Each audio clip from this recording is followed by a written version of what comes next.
Hello, this is Anime Recaps channel for summarizing the world of anime. I hope you enjoy watching. Let's now continue with the new episode of the wonderful anime The Ossan Newbie Adventurer. A weak F-rank adventurer becomes the strongest among everyone, and the miracle is that he started learning at the age of 30. He surprises everyone. This adventurer is named Senpai. Stay tuned until the end to discover the origin of his story. Our episode begins today with that group fighting a muscular man, but they beat him severely. He then raises his head and tells them, "You are still far from my level." The scene then shifts to the city where the bright sun and clear sky are visible while some adventurers are moving around. Each of them has their own dreams and ambitions to become a great hero one day. They finally arrive at the training or examination arena where the organization calls for the ceremony. The applicants for the rank promotion test are asked to register here in this place. Then the hero named Senpai enters, and the guild girl is surprised. She says to him, "Are you Rick Senpai? I am Alyssa, and I am very pleased that you have come here. It has been 2 years since we last met." She then remembers what happened previously when Senpai resigned. She was greatly surprised when she later learned that he had become an adventurer. An adventurer usually starts from childhood, but becoming one at the age of 30 is truly unbelievable. Normally, people begin as F-rank apprentices in their teens and then become beginner adventurers at a rank within 2 years. Alyssa then asks, "But tell me, Senpai, what have you been doing for the past 2 years? He replies, "I was secluded in the mountains, training with some senior adventurers." At that moment, someone interrupts them and says to her, "Hello, miss, are you free now?" She tells him that she is working at the moment and is not available. The person, who appears to be drunk and wants to harass her, approaches her. But Senpai stops him and says, hold on, you ignorant fool." He places his hand on the person's shoulder, calming him down, and he completely loses consciousness, falling to the ground, possibly due to drinking too much. Senpai then gives them a great lesson about drinking alcohol, saying that it completely clouds the mind and is internationally prohibited, and that only fools drink it. Alyssa, the guild girl, smiles at him and says, "All right, Senpai, here is your examination ticket. It is ready now. Good luck with your A-rank test." He thanks her, takes the ticket, and finds that his number is 4,242. He is suddenly shocked and says to himself, "A bad luck number that resembles death. I am worried now." Then he leaves the guild, feeling very sad, and meets a girl named Renette. He talks to her about the young people inside the guild, how they are very serious and full of hope and dreams, thinking they can become whatever they want. Each has their own dreams and ambitions. The scene then shifts back inside the guild, where they notice a mark on this steel armor and identify the man as Domold, the demonic knight who is now wanted for assault. Alyssa recalls what happened and wonders if Senpai was the one who did it and placed his hand like that. The scene then shifts to Senpai, who is getting measured by a doctor and finds out he is 174 cm tall, but is surprised to learn that he is 32 years old. The doctor then tells them that each of them will place their hand on a crystal to assess and measure their magical energy. Everyone places their hand, and when Senpai does, the result is a negative F, which is very low. However, the surprising thing is that the crystal immediately shatters afterward. The scene then shifts to the trainer and instructor, who tells them that they will now test their punching strength. Each of them will deliver a strong punch to this device, which is specifically designed to measure the strength of the punch and absorb the impact, so they shouldn't worry and should give it their all. Senpai thinks to himself, "Is this a holo bag?" He then remembers what happened previously with his colleagues. One of his colleagues told him, "Regardless of the weapon or magic you might use, the basis of everything is your body. If you can destroy this golden slime bag with your bare hands, you'll know that you've built a body you can rely on." He told him, "But I can't destroy something with the strength of a dragon's tooth with my bare hands." His friend replied, "This is a very simple task for an adventurer," and then he smashed it with his hand, demonstrating his ability to destroy 200 bags in one punch. "Now you will start with 50,000 punches a day, and we will increase it later." Returning to the present, this training was hell for Senpai and extremely hard work. Everyone began testing their strength, and then the second son of the Duke entered. He was only 11 years old, but everyone said he had magic equivalent to rank G, a true child prodigy. He used his full power, and after all these moves, a small ball emerged. Senpai was surprised and said, "Is this flame magic?" He then remembered when his colleague trained him with that explosive ball, Everyone continued to test their strength until it was Senpai's turn. The director then says to him, "Wait, it is said that you started as an adventurer when you were 30 years old. Is that true?" Senpai replies, "Yes, it is." The guild leader tells him, "If you haven't trained your magic since you were young, don't expect any growth later. The results of your magic capacity measurement are dreadful. I say this for your own good. You should give up now." Senpai remembers how hard he trained, never giving up to the point where his fists were bleeding. Returning to the present, he says, "It's true that I started very late, but God does not waste the reward of those who do good. I will never give up, no matter the age at which I start as an adventurer." He then uses his fist and delivers a punch that shatters the entire wall. Everyone is shocked, with great surprise on their faces. Fred Dyermuid feels sad that Rick stole the spotlight from him, but he doesn't mind because his real specialty is defensive magic. When they measure their defensive capabilities, he will show what he can do. They then move on to the next training session, which is measuring their defensive ability against strong spells. We see Rick defending himself against magic very well, making Fred Dyermuid sad again because he couldn't defend against composite nature magic of the 4th level as Rick did. The trainer thanks Rick, confirming that he can use defensive magic. He knew Rick used an air cushion to defend himself.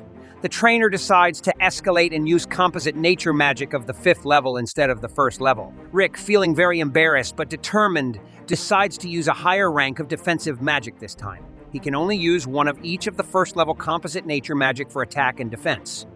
The trainer asks him to control his power well to avoid getting hurt. The trainer then uses the 5th level composite nature magic and hits Rick with it. Rick easily defends against it. The scene then shifts to Sylvester El Cernia, a first-class knight of the kingdom with the knightness Dono. The trainer approaches them and tells them about Rick, an F-rank adventurer who destroyed a green slime bag with a single punch from his bare hand and blocked 5th level composite nature magic with 1st level magic. They are shocked by the adventurer's strength and even more astonished when they learn his age, and that he worked as a receptionist at the Tiger Road branch of the guild for 14 years. They are amazed that this adventurer killed a dragon. After the preliminary test, Rick sits with Renette. She asks him about the written exam, and he tells her he is confident he got an excellent score. "You can't underestimate a former office clerk with 14 years of experience," he says. However, he is not sure if he will pass the preliminary test, as he is very worried about the practical exams since he got an F- in magical capacity. Renette reassures him, saying that he has shown incredible growth over the past 2 years. At that moment, Fred Dyermuid approaches them, very angry. Rick mocks him, offering to help him find his parents, which angers Fred even more. Fred had wanted to showcase his genius in the test and make a grand appearance. Fred's sister, Angelica, arrives, upset about what happened to her brother and scolding Rick. Fred tells her that this old man, who is 40 years old, is bullying him. Rick, overhearing this, angrily retorts that he is still in his 30s. The two begin to argue about this, and Angelica challenges Rick to a duel. Angelica says, "I challenge you to a duel." Rick, surprised, replies, "You've dirtied your glove quite a bit, but you don't know that washing clothes is very tiring." Renette tells him that he has already accepted the duel by picking up the glove. Angelica declares, "I am a second-class knight of the kingdom. I will now bring justice upon this 40-something peasant. Each participant can propose one condition for the duel.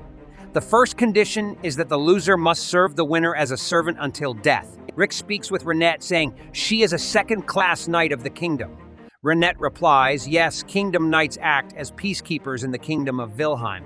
A second-class knight is equivalent to a B-rank adventurer." Rick says at B rank, you can defeat high-level monsters on your own, and I'm an F-rank adventurer. I'm not just worried. I'm terrified I won't leave alive. Renette reassures him, "Remember your training over the past 2 years." Rick recalls his training and feels very scared. Renette continues, "But you're not nervous anymore. Believe in yourself. The Orichalcum Fist Party prides itself on being the strongest on the continent." Rick thanks Renette and approaches Angelica. She says, "Since you're an F-rank adventurer, I'll make some concessions and refrain from killing you." Rick thinks to himself, she's the type who enhances her body and weapons. Angelica uses her strength, and Rick defends against her attack. She remarks, "It seems I was too fast for an F-rank adventurer like you. You're so shocked you can't even make a sound." She advances again, moving very quickly, but Rick imagines her movements as being very slow. "She's much slower than me," he thinks, when Rick naturally runs and dodges Angelica's strike. She says he read my move entirely. Only a few first-class knights can react properly to my speed, even if he managed to dodge once. She charges at him again and Rick reads her move, but she stumbles on a stone and her sword hits the wall. She thinks to herself, I tripped, but I'll pretend I did it on purpose. I'll move even faster now. This is a high-speed movement technique I can only use 3 times. My speed will be incomparable to what it was before. She moves incredibly fast, and Rick notes, she's 3 times faster than before, but she's still slow. However, if I move carelessly here, she might unleash another deadly sword move. He dodges her attack again. Angelica is astonished and says, he dodged it again. Who is this man? I can only use the millennia technique twice more. If it doesn't work the first time, I just need to strike at maximum speed in succession. She uses all her strength, but fails each time. Rick strikes her and she trembles in fear, saying, who are you? He replies, 2 years ago. I changed from being a receptionist at the guild to an adventurer. I'm just an ordinary adventurer. I don't know how effective my strength will be against you, but I'll unleash everything I have. Angelica, now afraid, surrenders to him. But this time, I'll let you win since you managed to dodge my fast moves.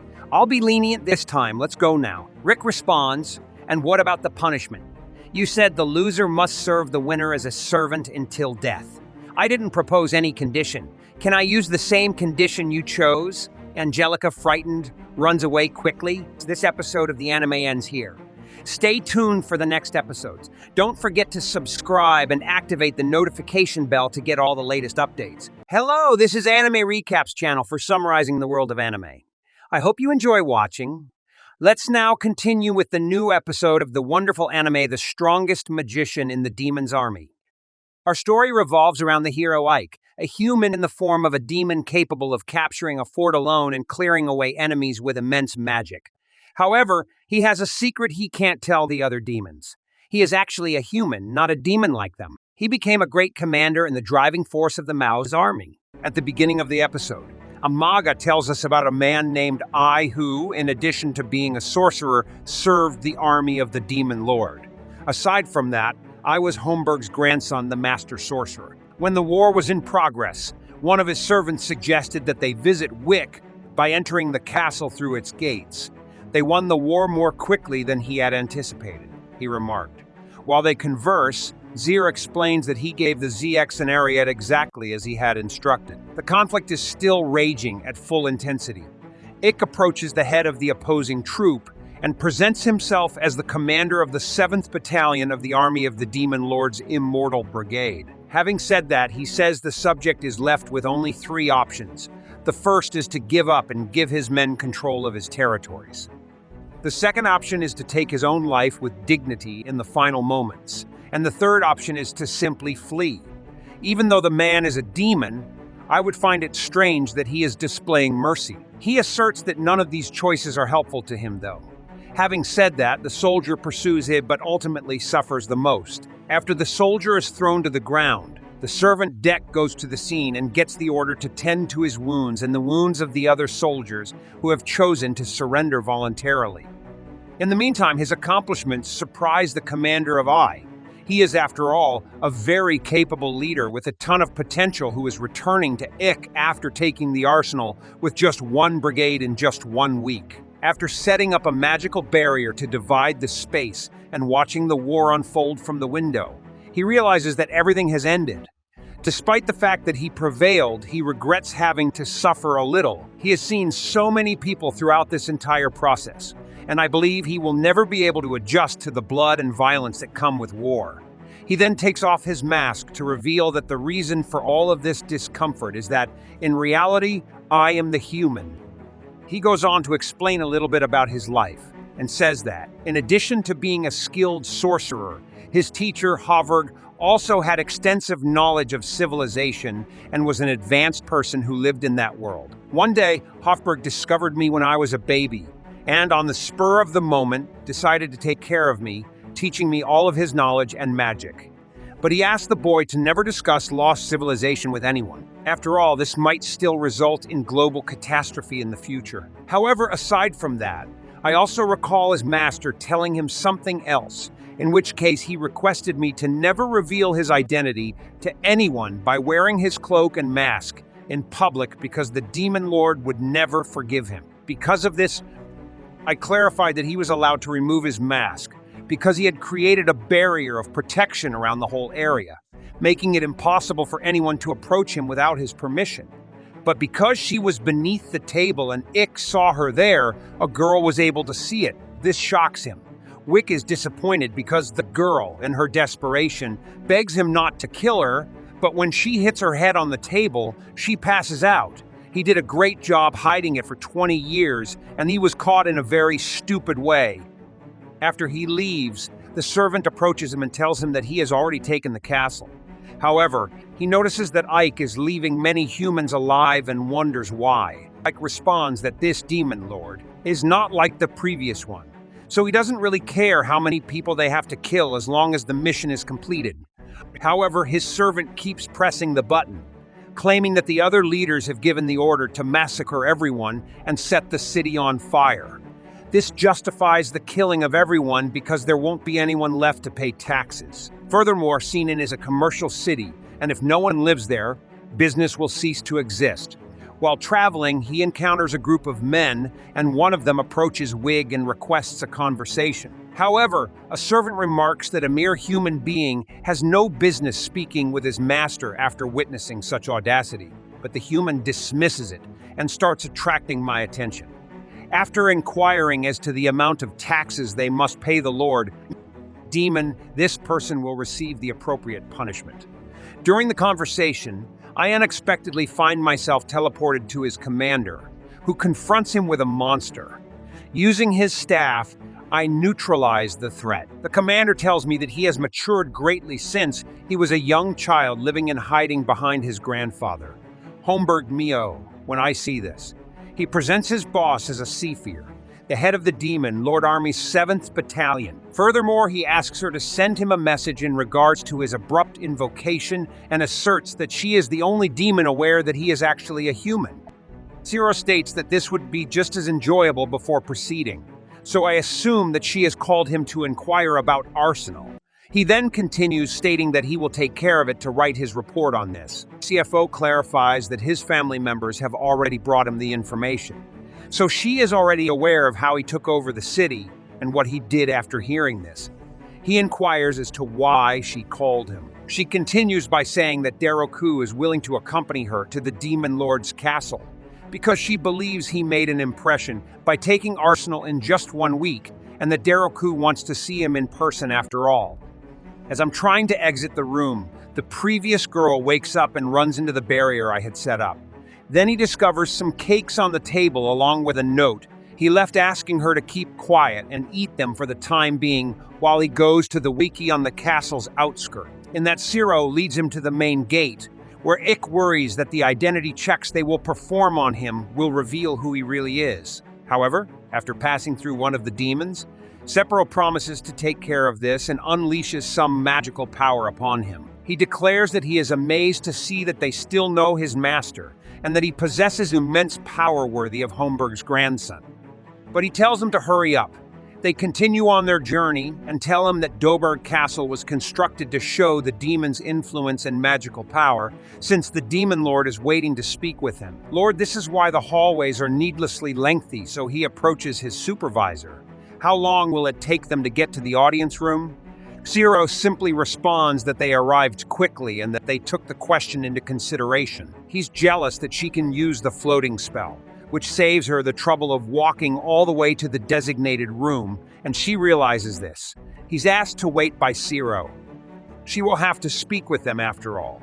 First, he explains how Eldero, the current demon, has succeeded in turning the tide of war against humanity, giving the demons the upper hand in a single battle. Darrow has made his revolution in the army of the Demon Lord because, after all, she thoroughly screens her friends and removes those she deems incompetent. However, if she does find someone valuable, she will utilize them to the hilt. Furthermore, Taioke is the one who changed all of this, because demons are born without the ability to cooperate. I'm lost in my thoughts when Zero interrupts and tells him to come into the room right away. When he finds the current Lord Demon, he learns that it's a girl, and she tells Ika that she learned about his recent actions. In response, he claims that all he did was follow instructions. As a result, he gives Sefiro credit for my observation of this inflated act of humility. Taro remarks that he appears to be human, but the CFO cuts him off in the middle and introduces himself as Homburg's grandson. This demon lord knows why the boy spared the human leader and is acting so humbly. He therefore emphasizes that people can feel afraid before speaking and advises against saying anything that would foster mistrust. However, they ultimately disobey orders and support his claims. This indicates that throughout history, both the cities whose leaders were put to death and the cities where they were still alive saw a decline in productivity. The locals continued to be productive during the talk, and he expressed the opinion that Darrow also possesses knowledge of ancient civilization, which he used to revolutionize the Demon Lord's army. After the conversation, Darrow is required to go to the location. However, prior to that, he expresses his desire to see his actual face as soon as he gets the chance, and as soon as she walks away, removes her mask and becomes chilly because she assumed he would soon find out who she really is. After everything is settled in the castle, she returns to the location where she left the girl imprisoned and begs him not to kill her as soon as she hears that the girl has returned. Saying her name and staying calm are his requests. He scares her once more by refusing when she explains that her real name is Sati and that her slave number is 13. Since the girl is aware of his secret, he can let her go. However, rather than killing her, he plans to take up her services. After that, he will go to Islais and declare himself the city's leader. This is, after all, the prize that El has provided for Darok. In addition, he abandoned his mission and asked the sky why that particular city would have to be the answer. The girl told him the city will be at the forefront of the conflict because that location is farther south than Arsenal. Sefer states that he is disbelieving of the way she leads, and that his current goal is to safeguard EV, veils, and double tax revenues going forward. Kepero appears unconcerned with the aftermath of the battle and whether he chooses to begin restoring the city's morale.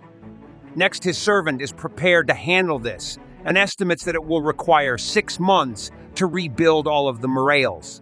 However, after learning this, he makes the decision to work with the demons as well in order to cut down on the 6 months of labor to just 1. I see how he guided things in the direction of a more successful work resolution. The servant asserts that he is a genuine demon prodigy. He therefore thinks that one day, bro, I'll rise to the position of Demon Lord. All I can say is that, come on, he will become a regular human king if he does indeed become the Demon Lord. Let's continue to observe this. The man is essentially stuck between a rock and a hard place because the beast will devour him if he stays instead of running. And that concludes our episode for today from this wonderful anime. To continue watching more episodes, please subscribe to the channel and activate the notification bell. Hello, this is Animerecap's channel for summarizing the world of anime. I hope you enjoy watching. Let's now continue with the new episode of the wonderful anime My Wife Has No Emotion. The story of this new anime revolves around Takuma, is a single guy who does nothing but go to work and come home. Too tired to do chores, he decides to get a robot to cook and keep house. Mina-chan is such a good housekeeper. Takuma jokes that she should become his wife. Mina takes Takuma's joke seriously, and slowly the two start doing more things together, like having a picnic outside. As time goes by, Takuma starts to fall for Mina, but can a human and a robot ever have an equal, loving relationship? The episode begins with Asahi, the protagonist of the tale, is seen working at his desk. However, he becomes extremely late while working at the office, which is why he is currently making his way home. As it happens, he informs us on the way home that I have been living alone for the past 3 years and that I am constantly busy at work. There isn't much time left for me to complete housework. He says I'm home as soon as he gets there. A moment later, we see a girl in his home cooking, and she greets us with the words, "Welcome home, Master Asai and friends. Allow me to introduce you to this girl." Asai purchased a robot to help with housework. Following this, Asahi informs us that the robot's functionality is restricted while removing the clothes, i.e., it is limited to cooking and sanitizing utensils. Asai Joe is currently in the refrigerator. He keeps them ready and brings the items. His registry system indicates that the dishes are with them, and Asahi says it feels great to have him here. To be honest, there are moments when I question whether my spouse would look after me in the same manner, and then he would ask, "Hello, Mina. What's for supper planned for today? Omelette rice is your favorite food?" She says, quoting Bosan Asahi, "You really treat me like a wife." And this Mina looks at Asahi the moment he says that.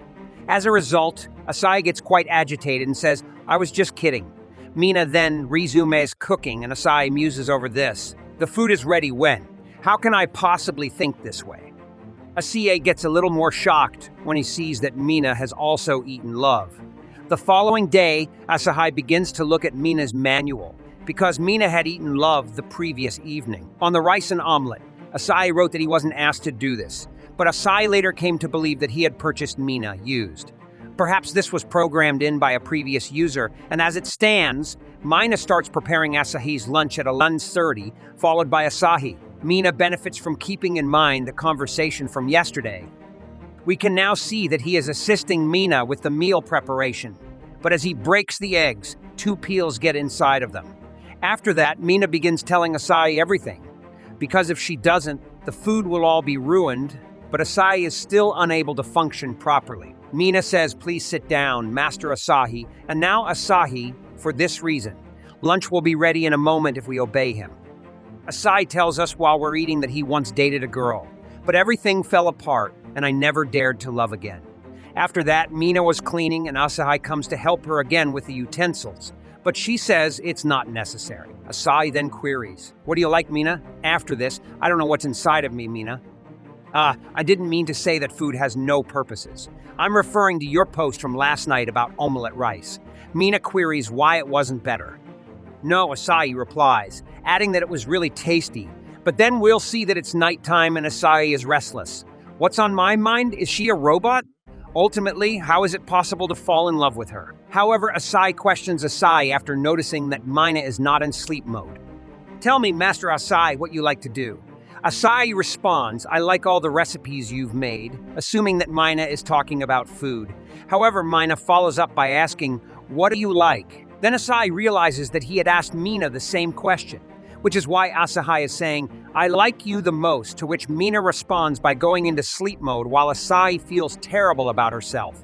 Asahi opens his eyes. It appears to be the following day, when he discovers that Mina has made him dinner, which turns out to be Mina's own head. Asahi leaps erratically. This was what he was dreaming. He breathes a sigh of relief as soon as he realizes this, and then Mina unexpectedly brings him some fish and miso soup. However, Asahi takes Mina's hand and says, "Yesterday, I told you that I like you the most. I didn't mean to say that I wanted to eat. You understand?" "Yes," she responds.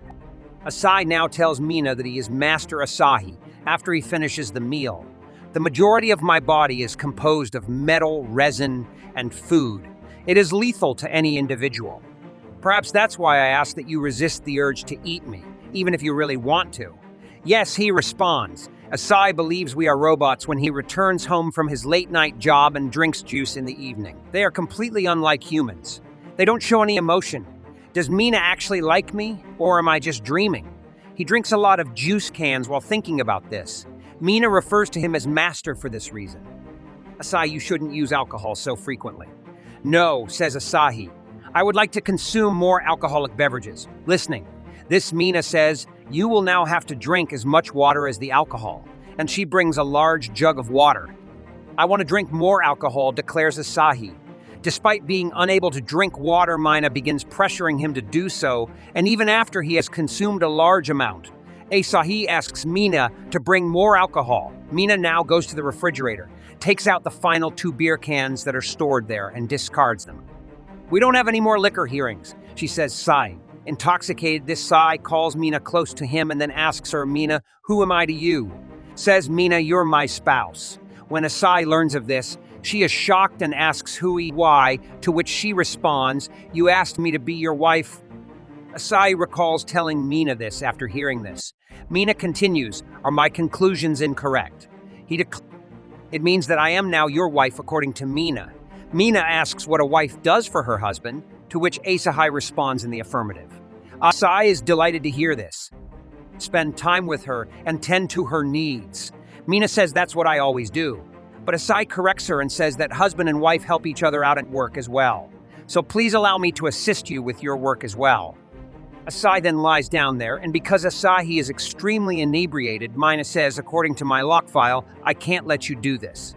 Mina makes a bed for him and forces him to lie down on it because of this. However, Mina says, come to me, as Asahi is intoxicated at this point. She questions why Asahi says that husband and wife share a bed. After hearing this, Mina approaches Asahi and lies down with him on the bed, as they both stare at each other. Asahi looks into Mina's eyes and tells her to close them. Mina closes her eyes because she thinks it's scary. And Asahi says there's a girl sleeping on the same bed as me when she looks at Mina. I'm thinking strange thoughts because of that. When Mina hears this, she asks, what kind of thoughts are you having? Asahi tells her that it's time to go to bed without responding, but Mina then says, go to sleep. Are you thinking inappropriate things? Additionally, Mina has read about all of this online. Mina asks, can I do something for you? To which Asahi responds, just stay with me. That's sufficient to bring me joy. Mina replies, okay. And friends, after that, a shooting star appears out of the sky. But when Asahi wakes up the following day, he feels a great deal of shame for what he said to Mina the day before while intoxicated. However, as soon as Mina arrives and announces that breakfast is ready, Asahi asks, staring into Mina's eyes, what transpired? Asahi looks into Mina's eyes after she says, I'm fine, but Mina pushes Asahi's hand away because of how stunning her eyes are. Asahi asks, are you angry now that you've seen this? But Mina queries, are you intoxicated? Asks Asahi. Yes, I'm all right, and perhaps Asahi's lack of a hangover was due to Mina forcing him to drink a lot of water. After this, Asahi remains in bed. At this point, Mina's eyes appear normal, but as soon as she turns to face Asahi, she again averts her eyes greatly, which Asahi notices and remarks, I told you last night that your eyes are really scary, but what I really meant to say was that my heart started racing when I saw how closely you were looking. Beat quickly those adorable eyes of yours, Mina, and we observe that Mina after hearing this. As soon as she returns her gaze to normal, Asahi is overjoyed and begins to eat the meal that Mina has prepared for him. He was thinking back on all the movements that had occurred in the previous few times while he was eating the food. I'm with him when he tells Mina at the end of the episode that the food is excellent, and that concludes our episode for today from this wonderful anime. To continue watching more episodes, please subscribe to the channel and activate the notification bell. Hello, this is Anime Recaps channel for summarizing the world of anime. I hope you enjoy watching. Let's now continue with the new episode of the wonderful anime called GEASS. The story revolves around the mercenary brothers known as the Nameless Mercenaries. The older brother, Ash, possesses excellent athletic abilities and advanced nightmare frame piloting skills, while the younger sister, Rose, is clear-headed and oversees intelligence gathering and strategy planning. They join the resistance group known as the Seven Shining Stars to confront the Empire and rescue Princess. Our first episode of this anime begins with two girls running away from robotic warriors. When the girls reach the edge of the hill, the warriors catch up, aim their weapons at them, and shoot, causing them to fall off the hill and get separated.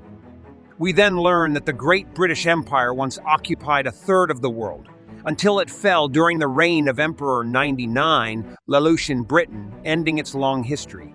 This was followed by disturbances that fragmented the empire into several small countries. Despite this, under the leadership of Schneasel, most of these countries united under the banner of the National Federal Union, forming the British Republic, and the world lived in peace, or so it seemed at that time. In the third year of the Kowa period, a faction of British forces declared war on the United States of Japan and launched a surprise attack on the Hokkaido bloc to quickly assert control. The establishment of the new British Empire was announced, resulting in the Japanese people falling victim to oppression once again, as Japan was turned into a British province, reminiscent of the days when it was called Area 11. The scene then shifts to the Setombi Tower, where we see ROZÉ watching the tower from a distance and talking to his brother Ash, who is in the observation base. He asks Ash how the robotic warriors are progressing, to which Ash asks for 11 more minutes. ROZÉ then looks at his cat and realizes it is hungry. The scene then shifts to a red-haired boy named Gran who appears to be evil. He stands among many people, aiming his weapon at someone and threatening him. The person tells him that he doesn't know any information and begs him to let him go because he is not a terrorist. Then we see Grand's brother, Grady Kirkwin, asking him to stop. Grand shoots the innocent man, causing him to fall into the sea. When Grady approaches the dead man's wife, she spits in his face, making him angry. He pulls out his gun and kills her. Grand then addresses the remaining people, telling them, "It's time for you to know your place, Ilafinians. Your former ruler, Jogo Sumeraji, is dead, and his daughter Sakuya is our prisoner. The Sedumbi Tower wall, which was built to protect Britain, has now become a barrier protecting the new British Empire and thwarting the Black Knight's occupational plans. For the second time, you are like chickens in a cage with no escape and no refuge but despair." Gran then kills them one by one. In the morning, the scene shifts to Rosie and Ash in a car listening to the news. Yesterday in Kushiro Ghetto, in the Suramai area, security forces carried out an anti-terrorism operation. The Kirkwin security forces announced no casualties on their side and reported that 36 Ilafinian terrorists were killed. Ash arrives at the gas station to fill the engine oil and recharge the car. While there, Ash and Rosie see the station owner hitting a girl working with him. He strikes her, saying, "A drop of that oil you wasted is more valuable than any of you Ilafinians." The girl apologizes, and as the owner attempts to hit her again, Ash grabs his hands and asks why he's hitting her. Rosie approaches them, apologizes to the station owner, and tells him that his brother Ash is a bit impulsive and that they can resolve the conflict without fighting. Rosie then takes the owner inside, leaving Ash with the unfortunate girl. Ash asks her if she is all right and extends his hand to help her up. Suddenly, the station owner returns, apologizes to the girl for hitting her, and tells her to rest in the office if she is tired, saying that Japanese like her are treasures to them as British. The girl is very surprised by his treatment. He tells her he will compensate her with extra pay and a paid vacation.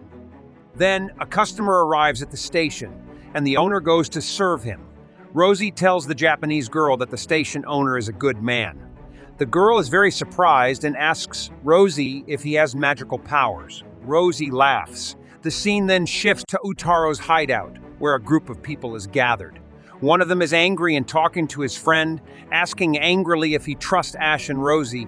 His friend tells him that their previous record is as clear as day. The attack on Cochin Stadium, the Lord Aniwa-related ceremony, a damn crime. He asks for his opinion on the attack on the Niseko Panorama Line. Another friend tells them that each incident involved killing oppressive British nobles and officials while leaving the Japanese alive. The girl drinking juice tells them that people call Ash and Rosie the unknown mercenaries.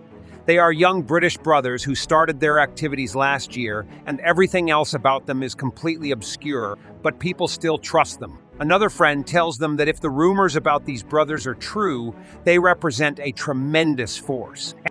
The scene then shifts to Ash and Rosie, where we see Ash carrying a box of kittens he rescued from the sea. They decide to take the kittens with them and raise them with the other animals in their house. They get into the car and Rosie takes pictures of the kittens, telling his brother that their house will be filled with animals soon and suggesting they change their profession and open a pet store. Then Rosie and Ash arrive at a place where a girl named Black Cat appears and tells them the place is closed. Rosie tells her he heard they could watch the latest movies here. Black Cat tells him that no movie has been shown in that place for many years. Rosie tells her he received an invitation with the movie code 946-0465. The girl then introduces herself as Black Cat. She is the one who invited them. So Rosie welcomes her and introduces himself and his brother. Black Cat then takes them into the cinema where a picture of Grady Kirkwin appears on the screen. He is the strategic president and a member of the Einberg family. And his younger brother, Gran Kirkwin, is also a member of the Einberg family and the war commander of the robotic warriors units in this region. They claim to conduct security operations to combat terrorism. But it's all a lie. They massacre Japanese people on a whim.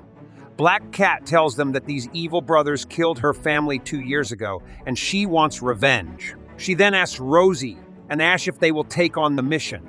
Rosie tells her that the mission will not be easy at all, as they are talking about 2 members of the Einberg family who are part of the core military operations of the New Britain. but they will take on the mission. The scene shifts to Kirkwin's domain, where we see Gran in a car receiving a report from the nearby police forces about the cessation of the Japanese terrorist group's activities and the area becoming safe. Gran says understood. What an excuse for the police forces, unable even to handle a handful of Elephinians on their own. We then see Grady in his mansion playing an electronic chess game. One of the robotic warriors speaks to him and informs him of a box. When they open the box, we see a strange-looking robotic warrior with a hooded boy, who welcomes everyone.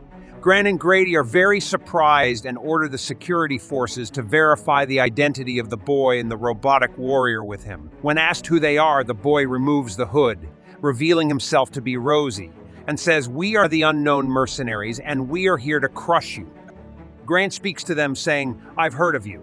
It's rumored that you are British brothers who engaged in terrorism at the behest of the Elephinians." ROZÉ tells him that many Japanese lives have been lost, which is why the Japanese hired them to kill the Kirkwin brothers. Gran and Grady are very surprised, and Grady asks, "Can you kill us, boy?" ROZÉ uses his power and disappears. The battle then begins between Ash and the other robotic warriors. Grady orders his forces to kill Ash and search for ROZÉ. We then see Black Cat watching from a distance. She spots ROZÉ waving at her from afar. The scene returns to the battle between Ash and the robotic warriors.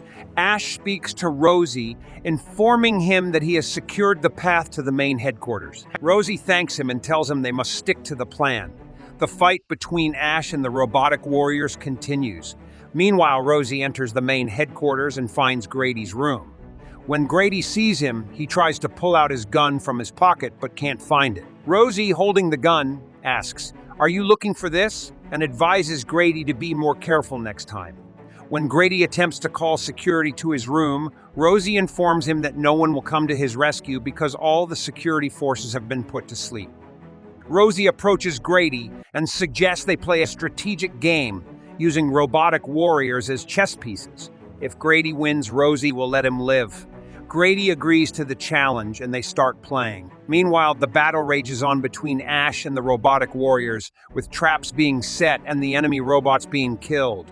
Grady asks ROZÉ when they set up the traps. Many robotic warriors surround Ash, and ROZÉ asks Grady, "Do you think you've defeated us just because you've surrounded us?" ROZÉ then talks to Ash, instructing him to end the battle. Ash powers up his robotic warrior and kills all the enemy robots, standing before Gran's robotic warrior. The battle between Ash and Gran begins and ends with Gran's defeat. We return to ROZÉ and Grady. ROZÉ points the gun at Grady, who tells him that if he kills him, ROZÉ and Ash will be labeled as enemies of the New Britain, and Lord Norland will hunt them down and kill them. ROZÉ responds that he is ready to make all kinds of sacrifices. He then presses a pendant, causing his eyes to turn red, and suddenly pulls out his hair, revealing a beautiful girl with black hair named Sakuya Sumeragi, the daughter of the former ruler Jogo Sumeragi, the governor of the Elephinians. Grady is shocked, as Sakuya is supposed to be imprisoned in a Bashiri prison. Sakuya begins talking about the past, explaining that the Kirkwin family were trusted allies of her mother. Gran and Grady's father was transferred to Hokkaido and served them faithfully. However, she knew that Gran and Grady secretly despised the Japanese. When Japan was under British rule, Grady and Gran exploited their power to harm the Japanese secretly. When New Britain invaded Earth, they collaborated with the enemy from within and allied with them. They exiled her and her sister Sakura, scattering their family. Grady tells her, "If you are really Sakuya Sumeragi, it means we handed over an imposter." Sakuya gets angry and tells him she is not an imposter. Grady, tired of the conversation, asks her to kill him. Sakuya hands him the gun, and Grady points it at her. Sakuya then uses the power of the pendant with magic appearing around her neck. She tells him, "I am Sakuya Sumeragi, and I command you to save 100 times the number of Japanese lives you have taken, and you will survive. If you refuse, your fate will be death." Sakuya directs her magical power at Grady. Something strange happens to him, and Grady points the gun at his own head and kills himself. Sakuya then puts the pendant back on, reverting to the appearance of ROZÉ. ROZÉ speaks with Ash, telling him the mission is complete. Ash sends a signal to Black Cat to inform her. We then see ROZÉ and Ash standing with Black Cat. ROZÉ asks her, "Do you trust us now after completing this mission?" Leader of the Shining Seven Stars and the largest resistance group in Hokkaido, Haruka Rutaka. The girl is very surprised and asks how he knows that information. ROZÉ tells her not to underestimate his intelligence. This mission was a test to prove his and Ash's worthiness. ROZÉ then asks about the real mission. The next morning, we see ROZÉ and Ash with Haruka and her friends. One friend apologizes to ROZÉ and Ash for having to test them first. ROZÉ accepts the apology. They observe Abashiri's detention camp from a distance. The leader tells them they have many friends imprisoned there and wish to save them at any cost. ROZÉ then speaks to himself in his true persona, Sakuya, saying, "I will save you, Sakura, my dear sister. Wait for me." We see her friend Sakura alone in the prison, and thus ends the first episode of this fantastic anime. To follow more episodes, please subscribe to the channel and activate the notification bell to receive all updates. Hello, this is Anime Recaps channel for summarizing the world of anime. I hope you enjoy watching. Let's now continue with the new episode of the wonderful anime Suicide Squad. Our story takes place in the crime-ridden city of Gotham, where Amanda Waller, the head of Argus, forms a suicide squad of the most ferocious criminals: Harley Quinn, Deadshot, Peacemaker, Clayface, and King Shark, and sends them on a mission through a mysterious portal to a parallel world. This world is engulfed in the darkness of the Middle Ages, where savage ogres roam and mighty dragons rule the skies. Will Harley Quinn and her crazy team manage to subdue this dangerous world and return to Gotham? Or will this perilous adventure lead them to certain doom? At the beginning of this episode, a girl is saying, "Have you ever thought about going to another world, a place which is like this? It will be entirely different from the outside world." And we witness Quinn, Harley, and the Joker tying up a few men who have been held captive here. However, we are also shown the police headquarters, where an odd experiment is being conducted. Amanda, the woman in charge of the experiment, is shown. Conversely, we witness the police arriving to free the men that Joker and Harley had imprisoned. However, in this instance, Joker had killed a man by planting a bomb on his body. As a result, there is a massive explosion that kills everyone in the area. Following this, we see the Joker's elegant car, which they were both driving away in when the police began pursuing them. They approach, but Harley blows up every police officer in front of them with a missile, and Joker throws the money bag while launching his car into the air, causing the money to start to fall and being collected by those in attendance. As they begin to pick it up, Joker remarks that the world is extremely filthy. "I want to travel to a different world so badly because of this." However, all of these experiments were being carried out in the police headquarters with the intention of opening a portal to a different reality. They were depleting a girl's energy who serves only as their tool. However, Joker asserts that everyone in this world is troubled in some way by their lives, which is why they all wish to travel to a different realm. But the police stop them first. When Harley returns and witnesses her throwing bombs at the cops from her bed, the Joker declares that everyone in this world is having problems in life. "We're going to change this. Everyone is a fool who keeps their true identity hidden from others. We're going to change the world." But Harley cuts us off and tells us it's not an easy thing to do. Thus, we ought to consume some alcohol first, and then she will begin to obtain alcohol. Harley notices that everything is very quiet as soon as she walks inside. But then the Joker tells her that she is the sweetest girl in the world. And she responds, "Why not? I mean, I'm yours." She approaches the bartender right away and requests a nice drink. But she quickly realizes that everyone there is a police officer after noticing who else is there. She says, "Don't come inside here," after killing one of the police officers for this reason. Amanda carries out the experiment despite the fact that the gate to the other world that they opened is now beginning to fall apart. Harley, on the other hand, begins a fight with the police in the bar, but the policemen were overwhelming Harley. Joker is even prevented from helping Harley by the police tanks that are attacking him. He must therefore flee from this place. However, Harley overcame those cops, and she then began her journey to Joker via the building roofs. All of a sudden, though, she comes under attack. This girl was the one who launched the attack, which she avoided. Subsequently, this girl descends, and from the way she is looking at Harley, it appears that she is a samurai who is about to battle him.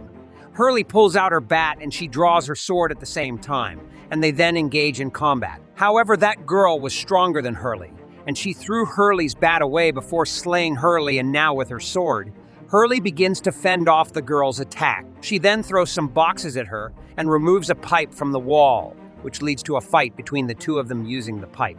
However, that pipe weighs a lot. That's why she throws the pipe and engages in combat with the girl, who dispatches Harley with ease and renders her unconscious. However, these scientists at the police headquarters manage to open the portal to that alternate reality. The Joker flees from this scene as the girl gives Harley over to the police. However, the police have also been successful in opening the door to the alternate reality. After 6 months in this manner, a lab is shown to us. We refer to it as advanced research. Superhumans, or Argus, are the uniting force here. You can imagine this location as a prison housing the world's most dangerous villains, and Amanda has devised a scheme here. Following her request for authorization from the government, she arrives at Hurley is then told by Amanda, "You have to do one thing for me," and Hurley is then taken out of here. Hurley is then told by the jail warden, "I have taken very good care of you here, at least you continue to thank me," but Harley snaps at her. "I'm sorry, but you can only touch me once, and Amanda will make that man unconscious by caressing him." Amanda is only here for Harley, not for her. She needs a few more people for her work, but she hasn't arrived yet. Then, we see Harley, who is in a different location. It's possible that she was dreaming because when she opens her eyes, she notices something, and the inmates are involved. Here, a prisoner was hiding his face because he felt that people were interfering too much with his work when they saw it. He then told everyone that they were all on a mission to keep the peace and quiet. Then a police officer comes to them, and after this we come to know that the police are taking all these prisoners somewhere. The police officer tells them that you all have to go for a very important mission.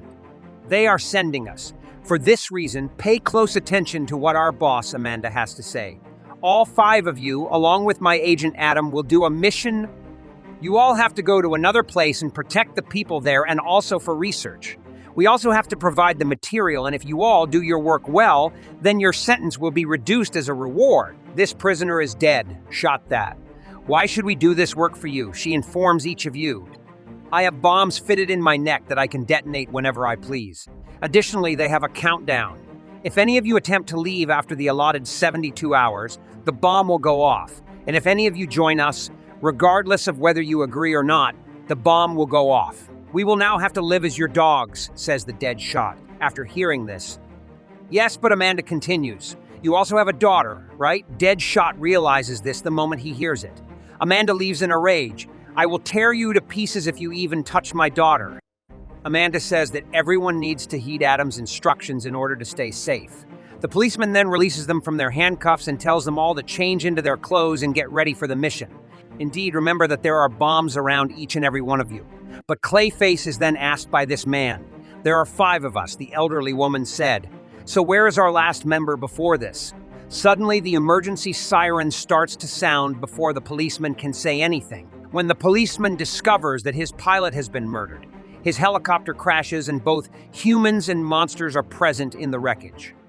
Even after the helicopter lands, they are still engaged in combat. Hurley emerges and looks around after that, but Deadshot quickly catches her because if he hadn't, Hurley would have fallen.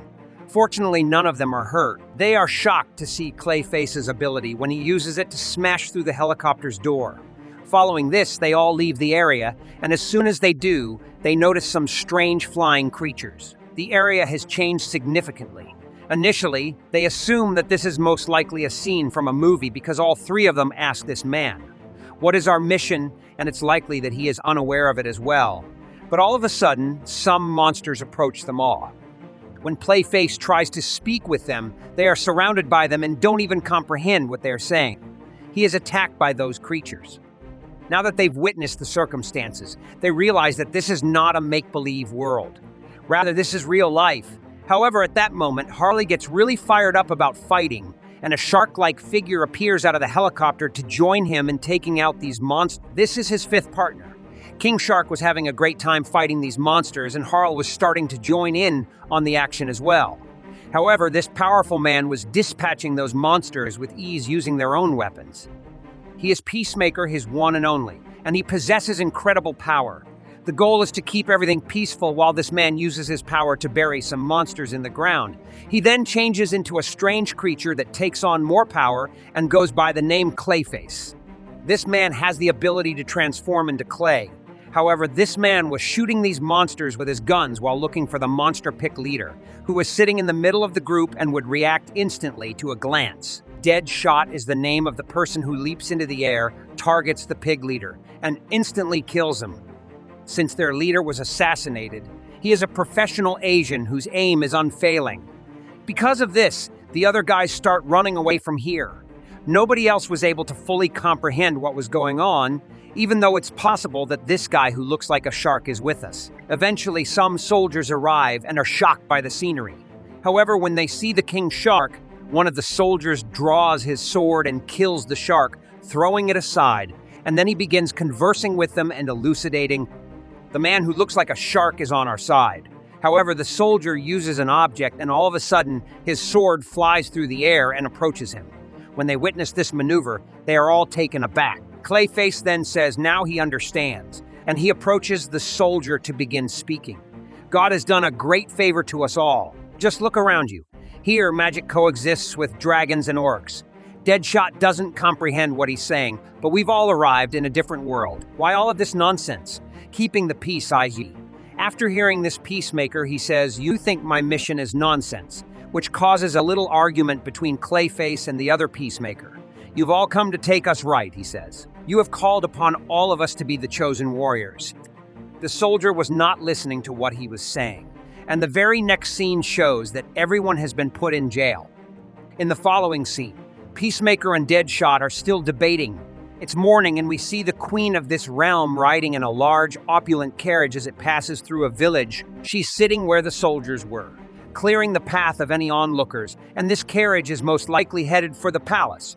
And after that, a large, odd machine is shown to us, showing the battle that was reflected. A discussion about those photos was held a while back. In them, a girl who resembles Harley is shown, along with the statements that the state's powerful officials don't give a damn about the populace and that the queen does too. Because of his cruelty, a choice must be made regarding these individuals. The queen states, "I've heard that their involvement in the war is the only reason we survived." The soldier responds, "Yes, we have them in the great prison right now." Says the queen, "There isn't time for us to consider them." The queen responds that we don't have to do that. But the soldier says, "But we can use their weapons. You have that sacred armor that the princess gave you, and we have you, the great hero who once destroyed this kingdom. I want everyone to attend the meeting tomorrow so we can plan for the next war." But Princess Fiona interrupts, saying, "Maybe those people in the jail are useful to us." The queen departs from there after I say we don't have time to talk about them. Now after this, the princess sits in her room and watches from the magic mirror how the children fight among themselves for food, and that's why he also doesn't feel like eating. But then Night Sickle comes there. He looks at the food kept there and says that if you don't eat, our hungry people will not get food, princess. But then the princess says, "Saikyou, I need your help." That's why we are shown a little of Harley's past. Quinn Harley. During your imprisonment, you developed feelings for the Joker, assisted him in getting away, and eventually began to encourage him in his wrongdoings. Do you believe that this is a fantasy story? Harley finds those police officers' statements to be absurd. This is the reason the two policemen begin shocking Harley with electricity. However, an explosion occurs, and both of them take off. Harley approaches the Joker as soon as she notices his presence. She holds out her hand, but all of this was just a dream. All of them remain prisoners in that great prison. Deadshot says, "Does anyone have any idea?" At this point, Clayface explains maybe they ought to come here. I didn't like it. It's obvious that all of them are imprisoned in a prison. They won that battle with the monsters because of us. We should consider them as our heroes, but nothing happened as I had thought. Perhaps this was a gift from God. I will now edit the story that I wrote because I made a few mistakes in it. Shot says to Dead, "Shut up with your stupidity. Now that they are fighting, you third-rate actor." Peacemaker interrupts and says, "It's been 12 hours since we left that helicopter. If Amanda was right, we would all blow up in 60 hours. Everyone would ask, why are you worrying so much? Upon hearing this, you do indeed work for that elderly woman. My sole motivation for working is freedom. Then Clayface says that maybe we should not stay here, and after this, he starts going towards the door. And in the next moment, he transforms himself into clay and comes to the other side and says, "My friends, forgive me, but maybe now the hero will have to move forward without companions. But now maybe I will meet the princess of this kingdom, and then she will fall in love with me, just like in the movies." But then suddenly, Harley and Deadshot start shouting that the guards have escaped a prisoner. And then Peacemaker catches Clayface, so Clayface tries to run away by turning into clay. But then the guards come there and they put a handcuff on Clayface so that he cannot use his strength. However, a guard then opens the cell door and tells the inmates to exit since it is now mealtime and there isn't much food left, just a small amount of soup. All of them were sitting here when a minister comes and says that this is my seat. That's why get out of here quickly, some people before you have also made such a mistake. But they do not understand his words here. Deadshot gets in the mood to fight, but Clayface refuses to fight him. Otherwise, the problems will increase for them. We are different species. After all, how can I compromise with them? Clayface says we are also different, but still we are sitting together right. What should we do now that we should have brought that shark here with us? Cliff has been given it, and despite their best efforts to wake him up, he continued to sleep soundly. Is that monster and says sorry? "We are sitting on your seat, by the way. Are you the boss of this place?" "Yes, Deadshot asks. "Are you understanding his words?" "No, I am understanding just by looking at his attitude and expression." But here this monster does not understand what Clayface was saying, and seeing the expression of Clayface, he feels as if he is making fun of him. And that is why he punches him and sends him away, seeing Harley throwing it.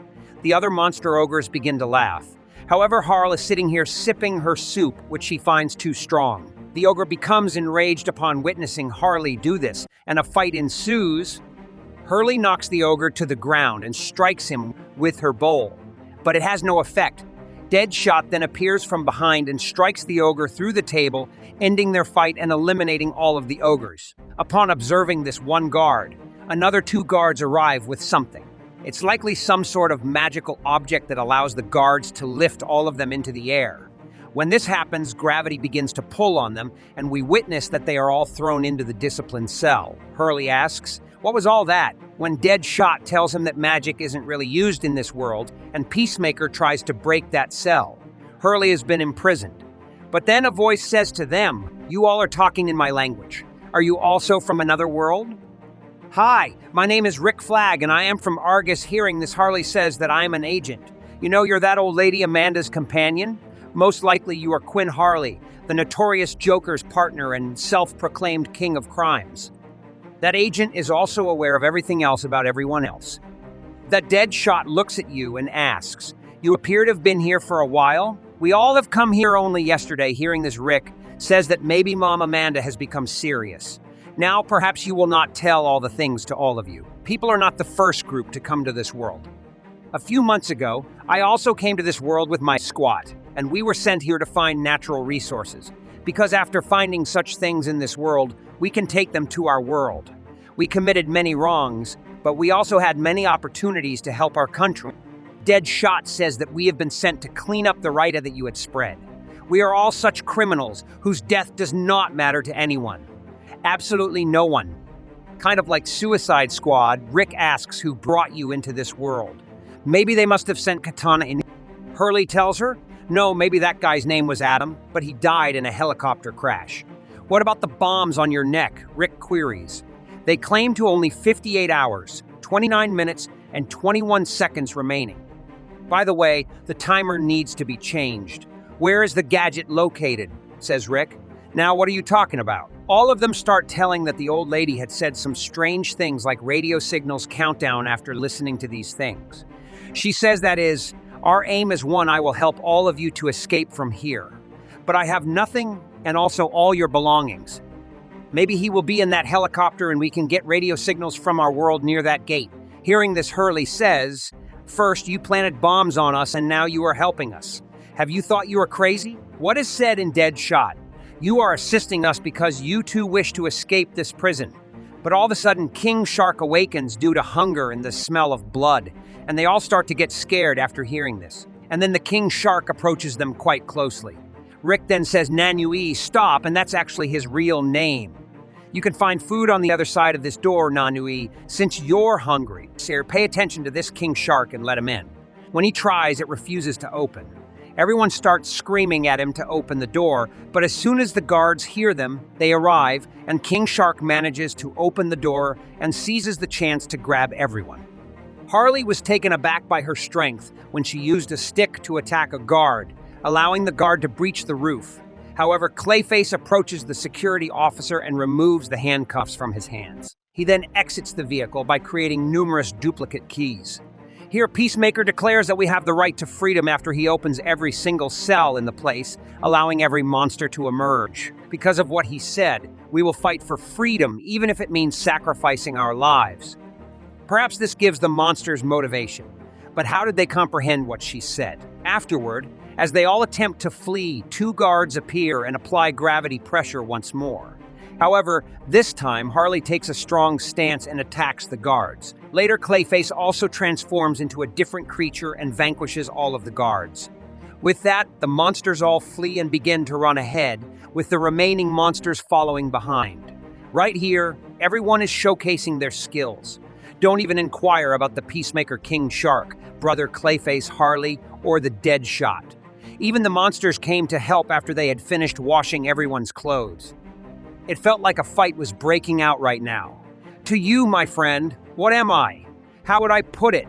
Dancing that showcases the vibrant, jumping Tishan paintings that all destroy the Great Prison. As the Knight Sikal approached the Great Prison, on the other hand, the princess had informed him, I am that girl in her group.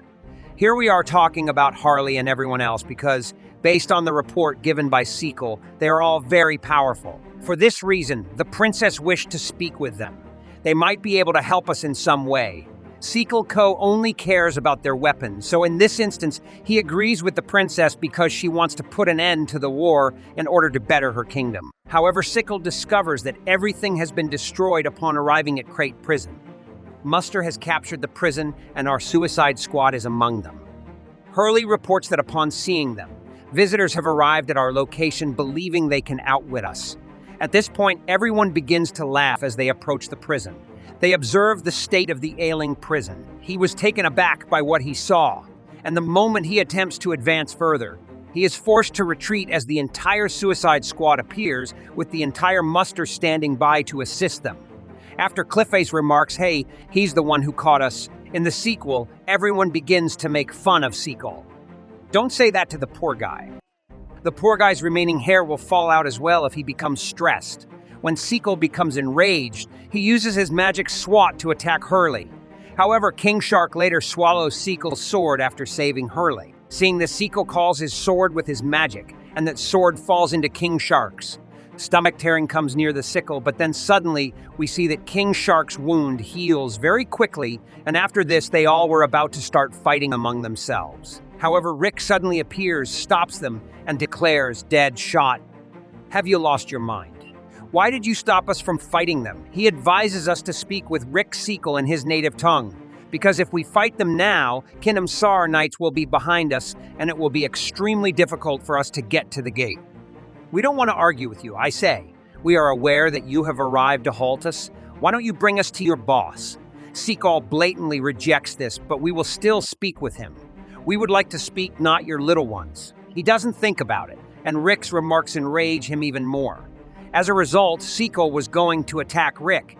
Saikyou puts down his sword and says, come with me and in the next scene, but he then recalls the princess's words that she wants to speak with him so that they can aid the kingdom. As we can see, Saikyou ties them all up and brings them to the palace. This location is truly amazing.